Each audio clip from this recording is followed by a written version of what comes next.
Pemirsa, aliran kepercayaan baru menggegerkan warga Solok, Sumatera Barat. Pemerintah melalui Badan Koordinasi Pengawas Aliran Keagamaan dan Kepercayaan Masyarakat pun turun tangan.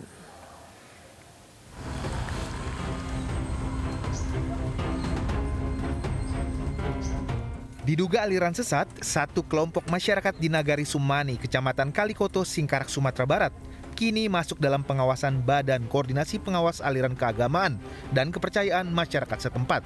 Salah satunya adalah pasangan suami istri Zainul dan Luciana ini. Keduanya meyakini ajaran agama yang mereka sebut Ibrahim Tauhid dan bukan merupakan ajaran Islam. Mereka mendapat ajaran tersebut dari guru yang tinggal di kota Padang. Kita mengambil dari Padang. Guru besarnya di Padang? Iya, Bapak Usman namanya. Bapak Usman. Tempatnya masuk ke rumah masjid M Nur. Terus serang gagak sama perempuan. Nah, cari Pak Usman di sana. Nama ajarannya apa ya, Pak? Ajaran ini ajaran Ibrahim, Tauhid Ibrahim. Tauhid Ibrahim ya. Ya. Untuk rumah ibadahnya ada, Pak? Enggak ada. Enggak ada ya. Hingga saat ini, Zainul dan pengikut ajaran Ibrahim Tauhid mengaku hanya menjalankan kepercayaan tersebut dan tidak menyebarkan ke warga lain.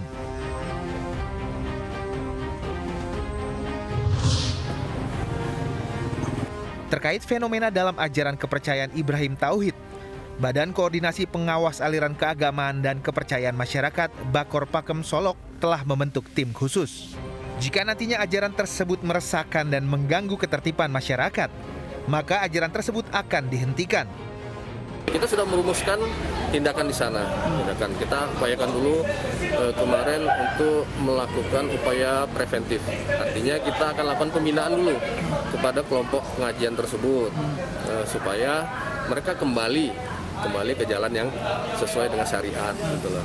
Makanya kita gandeng MUI lah yang kemarin nanti melakukan dialog dengan mereka.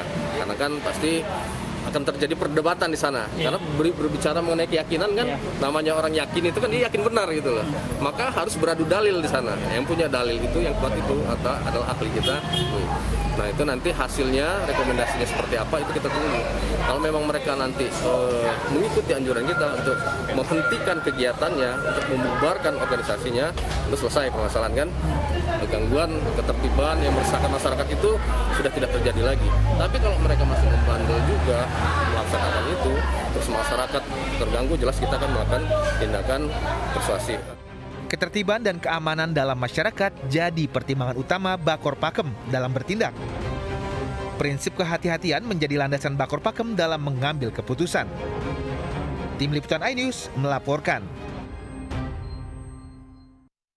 Dan pemirsa, untuk membahasnya sudah bergabung bersama kami Kepala Seksi Intelijen Kejaksaan Negeri Solok, Yustian Arif. Dan kami masih terus menghubungi Wakil Sekretaris Jenderal Bidang Fatwa MUI, Solahuddin Al-Ayuib. Saya ke Pak Ulfan terlebih dahulu. Pak Ulfan, sejauh ini seperti apa kegiatan dari komunitas agama atau aliran baru ini, Pak? Terima kasih Mbak Anissa, selamat sore. Pemirsa News dimanapun berada. Terima kasih, izinkan saya menyampaikan informasi atau keterangan atas nama Kepala Kejaksaan Negeri Solok terkait dengan adanya pengikut paham aliran yang sampai dengan saat ini sudah menyebut atau dikenal dengan paham Tauhid Ibrahim. Yang pertama mungkin perlu kami sampaikan informasi, sejauh ini pengikut atau masyarakat yang mengikuti paham atau aliran tersebut sudah menghentikan kegiatan atau aktivitas keagamaan yang mereka yakini. Itu poin yang pertama. Kemudian terkait dengan tugas Bakor Pakem sendiri, awal mulanya permasalahan ini menjadi bahasan dalam tim Bakor Pakem Kejari Solok. Baik. Yaitu pada sekitar medio bulan April yang lalu, kita mendapatkan informasi mengenai adanya masyarakat yang menganut paham yang diduga sesat atau menyimpang dari ajaran agama Islam. Kemudian tidak beberapa lama, sekitar pertengahan bulan April yang lalu, tim Bakor Pakem Kejaksaan Negeri Solo yang terdiri dari unsur kepolisian, unsur TNI, unsur Badan Intelijen Daerah, Kesbang Pol Kabupaten, kemudian juga MUI dan FKUB telah melakukan rapat koordinasi untuk membahas masalah temuan tersebut. Baik. Yang simpulannya menyatakan bahwasanya untuk tahap selanjutnya MUI akan mencoba melakukan dialog dan melakukan pembinaan terhadap masyarakat penganut aliran kepercayaan tersebut yang sampai dengan saat ini jumlah mereka hanya terbatas dalam kalangan keluarga, tidak lebih dari belasan orang. Baik. Dan mereka tidak menyebarkan secara langsung ajaran atau paham mereka ke masyarakat secara luas. Demikian. Baik Pak Yulvan, saya ke Pak Solahuddin. Pak Solahuddin, selamat sore. Sore. Pak Solahuddin, kalau misalnya dilihat dari ajaran-ajaran dalam tanda kutip agama baru ini, menurut Bapak ini aliran sesat atau bagaimana? Sampai saat ini MUI Pusat belum mendapatkan informasi lebih detail terkait dengan aliran ini. Biasanya memang kita di Majelis Ulama Indonesia akan berkoordinasi dengan berbagai pihak, terutama adalah jajaran MUI di tingkat provinsi dan kabupaten kota. Karena lokusnya itu biasanya adalah di daerah-daerah di mana pusat dari ajaran tersebut berasal. Ada tata cara di internal Majelis Ulama Indonesia untuk menetapkan sebuah aliran itu dianggap sesat atau tidak. Jadi pertama harus diketahui secara lebih pasti terkait dengan informasi ajaran-ajaran dari aliran tersebut ya. Ini juga harus berasal dari data primer, tidak boleh data sekunder saja. Yang kemudian ketika kita sudah mendapatkan data tersebut harus divalidasi, dikonfirmasi dengan aliran-aliran tersebut ya, aliran yang bersangkutan. Kalau sudah dikatakan mereka bahwa betul itu adalah diyakini itu adalah ajaran dari aliran tersebut, kemudian baru dikaji di Majelis Ulama Indonesia. Kalau Majelis Ulama Indonesia dalam pengkajian tersebut indikasi bahwa aliran itu adalah menyimpang, masih ada satu tahapan lagi sebelum difatwakan, yaitu kita ajak mereka untuk istilahnya rujuk ilal haq, kembali kepada ajaran yang memang yang benar gitu ya dari ajaran Islam dalam konteks ini. Baik, gitu. Pak Solahuddin, sejauh ini dari MUI di Solok akan berdialog dan juga membina mereka yang tergabung dalam aliran ini. Sejauh ini komunikasi dengan MUI di Solok seperti apa, Pak? Memang kita ini di internal di MUI ada namanya peraturan organisasi yang kaitannya dengan SOP penanganan masalah seperti ini, aliran menyimpang ini. Apa yang dilakukan oleh MUI Kabupaten Solok itu merupakan bagian dari implementasi SOP tersebut di internal Majelis Ulama Indonesia dan saya yakin mereka sudah koordinasi dengan MUI provinsi gitu. Cuma memang kita ini ada pembagian kewenangannya, Mbak. Kalau aliran tersebut masih bersifat lokal, itu sedapat mungkin ditangani cukup oleh teman-teman yang ada di daerah tersebut. Kalau misalnya di kabupaten kota gitu, itu cukup ditangani oleh mereka. Kalau skupnya itu mungkin skup tingkat provinsi ditangani oleh teman-teman provinsi, dan kalau sudah skupnya nasional, baru MUI pusat akan menangani itu. Nah, biasanya kita secara bertahap akan ada laporan dari teman-teman MUI di setiap tingkatan itu. Sampai saat ini saya pastikan kami belum mendapatkan informasi terkait dengan aliran tersebut. Mungkin karena aliran tersebut masih bersifat lokal dan bisa ditangani oleh teman-teman yang ada di daerah. Begitu, Mbak. Baik. Pak Solahuddin, tapi jika kita lihat syariat dari agama Muslim ini diantaranya tidak mewajibkan pengikutnya untuk melaksanakan sholat, kemudian haji, Pak. Jika memang ada indikator-indikator seperti ini, bagaimana Anda melihatnya, Pak? Di internal kita dalam menilai sebuah aliran itu ada kriteria-kriteria. Di antara kita menyebut ada 10 kriteria. Di antaranya adalah kalau ada sebuah ajaran dalam sebuah aliran keagamaan yang mengatakan bahwa sesuatu dari rukun iman atau rukun Islam itu tidak bagian dari ajaran agama yang wajib gitu. Nah, itu bagian dari indikasi gitu ya, bagian dari indikasi bahwa dia bisa dikatakan menyimpang. Namun ketika kita ingin menetapkan apakah betul-betul dia itu melakukan hal seperti itu, nah ini kami dari MUI butuh data-data penunjang yang sangat meyakinkan dan tidak bisa hanya informasi dari pihak-pihak tertentu saja. Jadi kita memang betul-betul melakukan pengkajian penelitian dan kita cross-check betul kepada aliran tersebut gitu. Nah, kalau itu bisa dilakukan gitu dan kemudian kita menyadarkan mereka namanya proses rujuk ilal haq, kembali kepada yang benar seperti yang mungkin dilakukan oleh teman-teman MUI di Solok saat ini, itu adalah ya kita akan berusaha untuk itu, sehingga kalau itu bisa dilakukan tidak ada yang namanya fatwa itu ditetapkan fatwa untuk menyatakan bahwa ini menyimpang atau sesat. Fatwa itu ditetapkan hanya menjadi pilihan terakhir supaya supaya masyarakat awam tidak ikut-ikutan dengan tanpa pengetahuan. Itu motifnya. Cuman kalau tahapan yang lain bisa dilakukan, misalnya tahapan dakwah di sini, tahapan mengajak mereka kembali kepada ajaran yang benar itu bisa dilakukan, maka tahapan itu akan dilakukan oleh Majelis Ulama Indonesia. Demikian.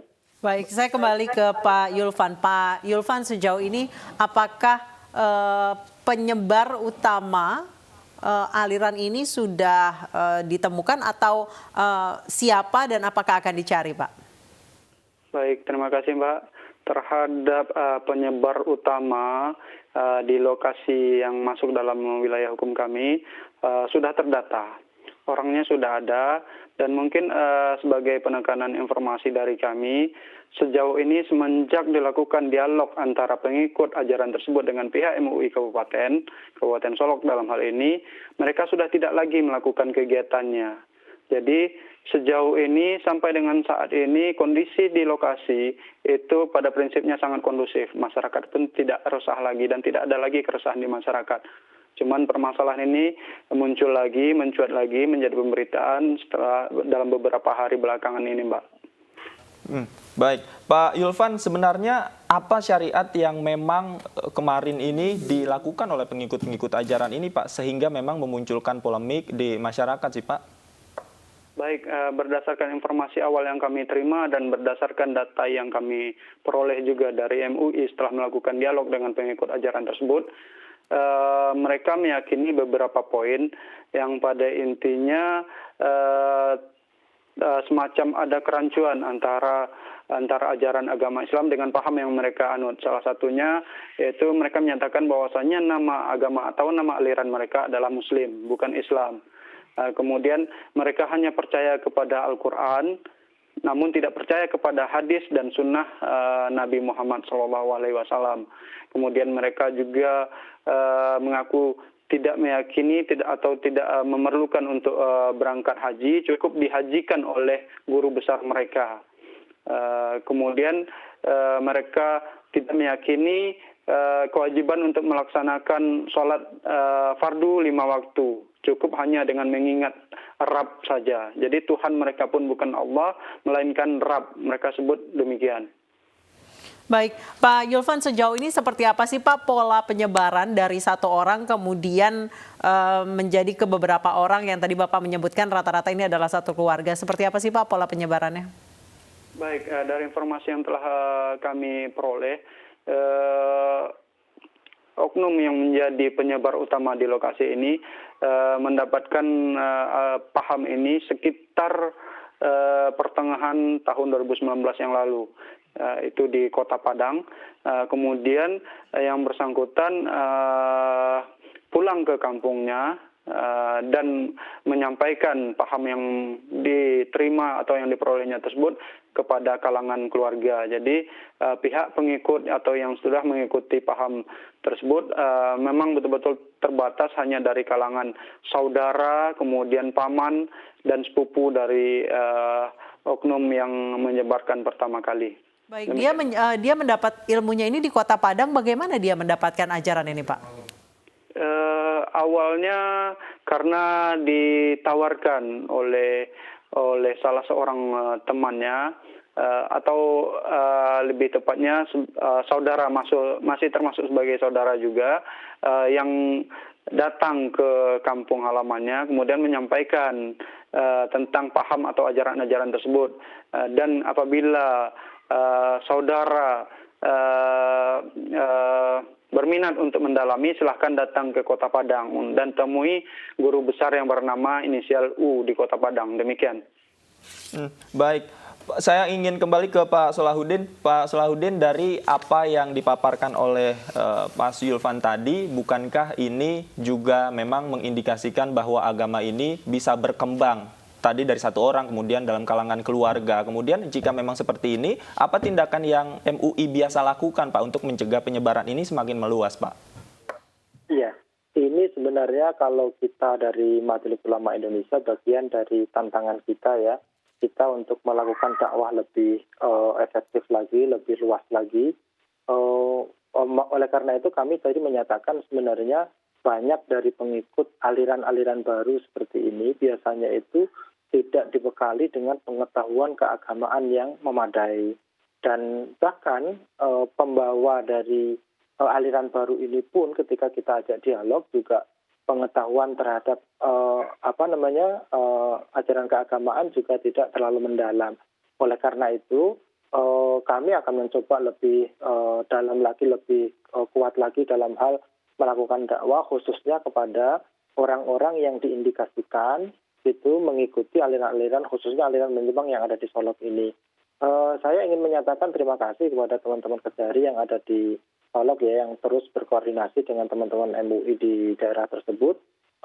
Memang betul kita tidak menggunakan pendekatan fatwa untuk di awal-awal ini. Kita harus melakukan pendekatan dakwah. Kita ajak lagi, kita berikan kesadaran, penyadaran kepada mereka supaya mereka mempunyai pengetahuan yang cukup sebelum mereka betul-betul menjatuhkan pilihan untuk ikut dan meyakini dari ajaran dari aliran tersebut. Itu bisa jadi mereka melakukan itu karena mereka tidak mempunyai pengetahuan yang cukup terkait dengan ajaran agama yang benar itu. Jadi ini bagian dari muhasabah yang akan kita lakukan dan kita akan terus melakukan dakwah, mengajak mereka untuk melakukan mengenal agamanya, agama Islam secara lebih komprehensif lagi. Demikian.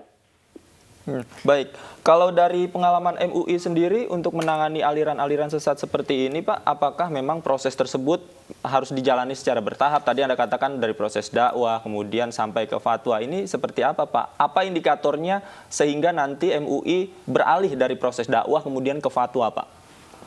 Ya, ini kita sudah atur di dalam PO kita, peraturan organisasi, dan ini mengikat, Pak, bukan hanya di MUI pusat, tapi juga MUI di tingkat provinsi dan kabupaten kota. Ada SOP penanganan terhadap aliran menyimpang. Sebab ketika dalam hal ini kita di Majelis Ulama Indonesia memang lebih hati-hati untuk mengatakan sebuah aliran itu menyimpang. Sebab ketika kita menyatakan itu, konsekuensinya akan besar sekali. Cuman kalau misalnya dalam proses dakwah itu tidak bisa dilakukan dan mereka masih tetap kekeh dengan ajaran yang digunakan gitu, oleh karena itu kita mau tidak mau menggunakan pendekatan fatwa. Supaya apa? Supaya itu tadi, supaya kita mencegah, membentengi umat yang masyarakat yang tidak punya pengetahuan untuk ikut-ikutan saja dengan aliran tersebut gitu. Sebab biasanya sebuah aliran itu ketika pertama itu tidak dinampakkan hal-hal yang bersifat substantif yang membedakan antara pemahaman ajaran di aliran tersebut dengan pemahaman ajaran Islam secara umum yang benar seperti apa gitu. Biasanya yang dinampakkan itu adalah yang sama-sama gitu, artinya kesamaan-kesamaan. Tapi sebenarnya secara substantif nanti suatu saat akan ada sesuatu yang di situ itu akan berbeda dengan dari ajaran agama yang benar. Berbeda saja sebenarnya tidak terlalu masalah, cuman kalau itu adalah bagian dari rukun, hal-hal yang bersifat prinsipil gitu, misalnya tadi disebut tidak mengakui kewajiban sholat misalnya, tidak mengakui kewajiban haji, itu adalah sesuatu yang prinsip gitu. Nah, oleh karena itu penting bagi kita untuk membentengi masyarakat supaya tidak ikut-ikutan itu. Kami beberapa waktu yang lalu ada sebuah organisasi menyimpang yang bersifat nasional gitu. Itu tarikan pertamanya itu adalah aspek ekonomi gitu. Jadi orang-orang yang pada ikut itu tidak paham tentang bahwa di situ ada ajaran agama yang menyimpang karena aspek ekonomi banyak yang masuk. Bisa. Dan akhirnya kita bekerja sama dengan Kejaksaan Agung. Yang di negara ini yang boleh melarang itu adalah aparat. Kalau di pusat Kejaksaan Agung, kalau di daerah Kajari, kita punya forum namanya Bakor Pakem. Di situ ada Kejaksaan, ada Majelis Ulama Indonesia, ada kepolisian dan yang lain sebagainya. Di situ kita melakukan pengajian penelaahan dan apa yang dilakukan oleh Kejagung, pijakannya itu adalah keputusan dari Majelis Ulama Indonesia. Majelis Ulama Indonesia memutuskan ini menyimpang dan tidak, itu adalah bagian terakhir setelah mereka tidak mau didakwahi. Seperti itu, Mas. Baik, saya ke Pak Yulvan. Pak Yulvan, tadi Pak Solahuddin menyebutkan kemungkinan salah satu yang menyebabkan orang tertarik untuk bergabung ke aliran tertentu karena masalah ekonomi. Kalau untuk aliran baru ini, apakah mereka diiming-imingi keuntungan ekonomi, Pak? Baik, terima kasih Mbak. Terhadap poin itu kami belum melihat latar belakang yang pasti mengenai masalah apa yang menjadi modus untuk menarik masyarakat untuk ikut dalam ajaran tersebut. Namun kami sependapat dengan apa yang disampaikan oleh pihak MUI barusan. Di sini ada faktor karena faktor tingkat pendidikan dari masyarakat setempat yang relatif rendah dan pemahaman terhadap akidah atau syariat Islam yang benar itu masih sangat kurang. Sehingga dalam tanda kutip mudah terpapar atau dirasuki oleh paham-paham yang dalam tanda kutip juga menyimpang atau sesat dari ajaran agama Islam. Demikian, Mbak. Baik, Pak Yulvan, Pak Solahuddin, kita tahan dulu, kami akan... Pemirsa, kita lanjutkan perbincangan kita dengan Pak Yulvan dan Pak Solahuddin. Saya ingin ke Pak Yulvan. Pak Yulvan, tadi Anda katakan sudah ada tokohnya berinisial U, kemudian pembinaan seperti apa yang sudah dilakukan dan saat ini apakah sudah diamankan, Pak Yulvan? Baik, terima kasih Mas. Terhadap oknum yang berinisial U tadi, yang kami sebutkan merupakan guru dari pengikut yang ada di lokasi di wilayah Solo. Jadi yang inisial U ini sendiri berlokasi di Padang. Jadi inilah yang dianggap sebagai guru besar oleh pengikutnya yang ada di lokasi. Dan terhadap yang bersangkutan pun belum dilakukan tindakan hukum. Karena sesuai dengan kami sependapat dan senada dengan apa yang disampaikan oleh MUI yang masih mengedepankan pendekatan fatwa, maka kami dari tim Bakor Pakem Solok masih melakukan pendekatan pembinaan, masih mengupayakan agar pengikut paham atau aliran tersebut kembali kepada ajaran atau syariat Islam yang sebenarnya. Demikian, Mas. Baik, untuk inisial U ini, Pak, yang bersangkutan ini mendapat ilmunya di mana, Pak? Terhadap oknum yang berinisial U ini kami sendiri belum melakukan pendekatan dan pendataan. Jadi kami belum bisa pastikan dari mana yang bersangkutan mendapatkan aliran atau paham ini. Baik, untuk MUI sendiri, Pak, Pak Solahuddin, yang dilakukan untuk mengkat penyebaran sejauh ini apa, Pak? Karena memang dari satu orang kemudian dari Padang berpindah ke Solok dan menyebar walaupun hanya sedikit di Solok, Pak. Iya, memang peran media massa seperti ini menjadi sangat penting ya untuk penyadaran masyarakat, khususnya masyarakat yang tidak memahami aspek menyimpangnya dari aliran-aliran tertentu. Dengan adanya media, orang akan menjadi tahu dan waspada terhadap aliran-aliran baru tersebut ya. Memang kalau kita lihat aliran yang seperti ini nggak tahu akhir-akhir kok banyak gitu ya. Macam-macam bentuknya seperti tadi sudah disebutkan, ada aliran kerajaan ubur-ubur, namanya aja aneh kan gitu kan. Kemudian sebelumnya ada Aga Fatar dan sebelumnya Lia Imanuddin dan yang lain sebagainya. kalau kita tarik garis benang merahnya sebenarnya, kalau dia itu itu hampir sama. Dia itu merasa dia itu didatangi oleh roh gitu. Dia didatangi semacam dianggap oleh dia malaikat, sehingga dia itu merasa mendapatkan ilham atau wahyu seperti itu. Dan biasanya itu didahului oleh adanya semacam riyadhah. Riyadhah itu semacam meditasi atau apa gitu ya, olah batin gitu. Makanya kalau olah batin di dalam konteks di Islam itu harus ada gurunya gitu. Sebab kalau tidak ada gurunya, hal-hal yang masuk seperti itu dianggap bahwa itu betul-betul malaikat, padahal tidak. Nah, ini sebenarnya kalau kita lihat di ajaran khazanah klasik, di buku-buku klasik itu hampir sama, polanya itu hampir sama. Ketika ada orang melakukan olah batin dengan sendiri tanpa ada mursyid, tanpa ada orang yang memberikan panduan kepada dia, kebanyakan mereka akan tergelincir. Karena yaitu ketika dia itu didatangi semacam kayak nur, cahaya gitu, dianggap bahwa itu memang nur dari Allah. Padahal itu nur dari setan misalnya. Ada bisikan dan yang lain sebagainya. Nah, sebenarnya para ulama memberikan sebuah guidance apabila ada bisikan seperti itu, tapi bisikannya itu mengajak untuk melanggar syariat Allah, maka yakinlah bahwa itu adalah bukan berasal dari Allah dan malaikat, tapi itu berasal dari setan. Nah, ini bisa kita lihat dari khazanah misalnya Syekh Abdul Qadir Al-Jailani misalnya. Itu di dalam biografinya disebutkan, bahkan ulama besar seperti beliau itu pernah didatangi seperti itu gitu. Sebuah cahaya yang mengatakan karena kamu itu sudah dalam makom tinggi, maka boleh bagimu sesuatu yang diharamkan untuk orang lain. Tapi karena beliau ulama yang pengetahuan agamanya sangat dalam, beliau paham bahwa itu bisikan setan. Langsung beliau mengatakan, ihsya ya lain, pergi kamu ya wahai yang terlaknat. Kamu itu bukan nurullah, cahaya Allah, tapi kamu itu adalah setan yang menyerupai cahaya Allah. Nah, kemudian dia di dalam biografi itu menampakkan wujud aslinya. Tanya kemudian, dari mana engkau tahu kalau saya ini setan dan bukan dari cahaya Tuhan? Itu dijawab oleh Syekh Abdul Qadir, araftu anallaha la ya'muru bil fahsya. Saya tahu karena Allah itu tidak mungkin memerintahkan sesuatu yang berlawanan dengan syariatnya.